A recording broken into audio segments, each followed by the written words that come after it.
Starting off with Dylan Lee, the second-year lefty from the Braves.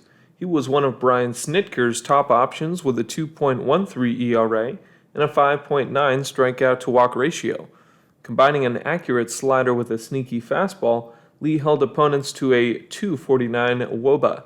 He should see increased high-leverage responsibility in 2023. Next up is Brock Burke. I like this guy a lot.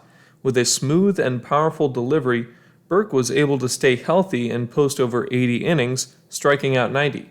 2022 was his first year in relief as a professional, but his durability means that we could see him in bulk or even starting roles in 2023. The Rangers desperately need to improve their pitching staff, and Burke is someone they can build around. At number 9, we have Brian Abreu. The Astros have been trying to develop a pitcher like Abreu for years. Think about Josh James, Andre Scrub, even Corbin Martin, with not much success. But Abreu found lots of success in 2023. He was in the 90th percentile or better in whiff rate, barrel percent, strikeout rate, and breaking ball spin, among others. And the Astros righty is just getting started. Up next is the closer for the Cincinnati Reds, Alexis Diaz. If Diaz pitched for the Mets alongside his brother Edwin, nightly features would run on MLB Network with titles like The Greatest Brothers Ever? But he plays in Ohio, so nobody of national media importance has heard of him. Put simply, the younger Diaz is just as good as the older at preventing contact and getting Ks. Coming in at number 7 is Eric Swanson from Seattle. Even with odd mechanics and an average velocity, he ranked among the best in the league in preventing hard contact and getting swing-throughs, thanks to his devastating splitter. Hitters managed a 129 batting average against it and could not elevate it. This homer-happy era demands that high-leverage relievers keep the ball in the ballpark, and Swanson answers the call. Jason Adam is one of my favorite pitchers, a reminder that Tampa Bay could pick a random fan out of the seats and have him ready for big league action within a week. Before becoming a Ray, Adam had a career ERA plus of 95.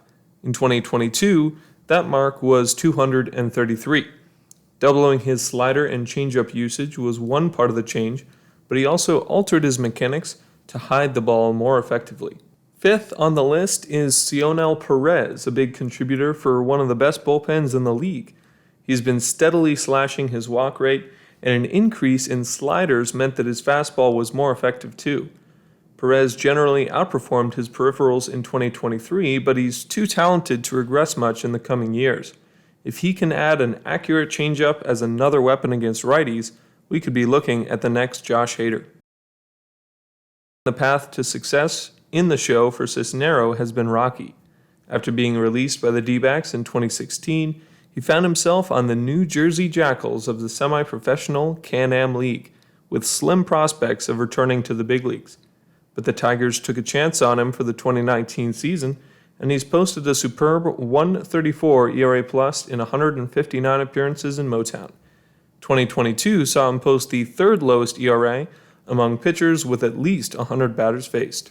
Second place on that aforementioned leaderboard belonged to Dodger pitcher Yensi Almonte, another successful reclamation project by Los Angeles.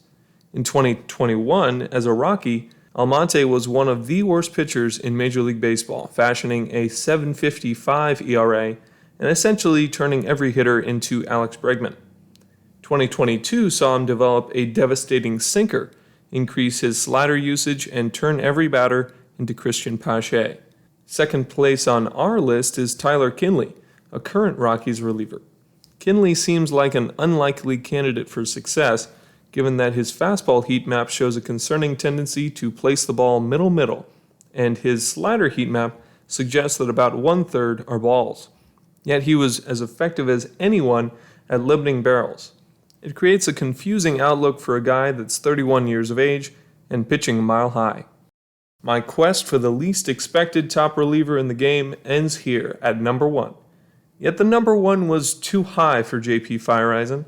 A 0 ERA over any sample size is ideal, And that's what JP Fireeisen elected to do over his 24 1/3.